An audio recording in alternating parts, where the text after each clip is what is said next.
Quel prodigieux destin que celui de Jean-Baptiste Bernadotte. Né à Pau le 26 janvier 1763, ce petit-fils d'un tisserand et fils d'un avocat qui officiait comme procureur du roi au tribunal n'avait vraiment aucune raison de devenir roi de Suède et de Norvège. C'est pourtant ce qu'il s'est passé le 5 février 1818 lorsqu'il coiffa cette double couronne sous le nom de Karl XIV Johan, donnant naissance à la dynastie Bernadotte qui règne encore sur le royaume suédois.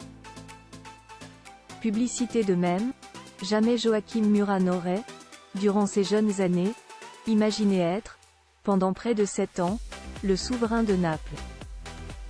Ayant vu le jour le 25 mars 1767 dans le sud-ouest de la France, il était le dernier des 12 enfants d'un couple de paysans bien établis à la Bastide Fortunière dont la demeure offrait un logis d'étape où se restaurer et changer les chevaux pour les voyageurs, les pèlerins et les marchands. Les premiers artisans de la gloire militaire impériale. Ces deux parcours de vie exceptionnels, parmi 24 autres tout aussi incroyables, se racontent sous la plume des historiens David Chantrane pour le premier, Vincent Hagel pour le second dans l'ouvrage collectif « Maréchaux d'Empire ».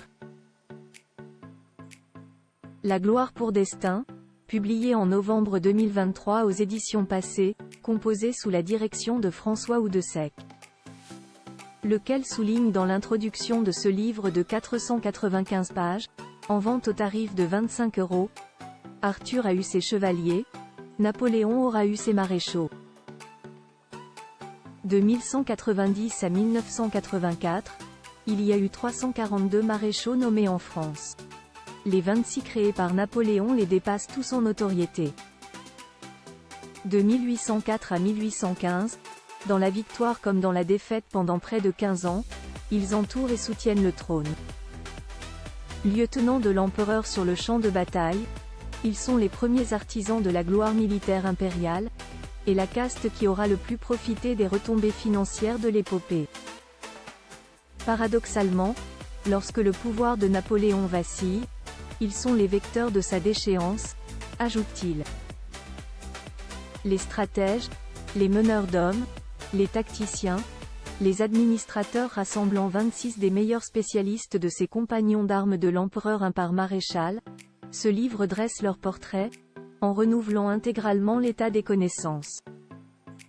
Chacune de ces 26 courtes biographies évoque leurs qualités, leurs défauts, leurs coups d'éclat, leurs échecs aussi, les répartissant en 4 catégories: les stratèges, Davout, Soult, Lannes, Masséna, Suchet, les meneurs d'hommes, Murat, Ney, Poniatowski, Bessières, Augereau, Lefebvre, Jourdan, les tacticiens, Marmont, Oudinot, Perrin, Gouvion-Saint-Cyr, Mortier, Grouchy, MacDonald, Brune, Bernadotte, et les administrateurs, Berthier, Kellermann, Moncey, Pérignon, Serrurier.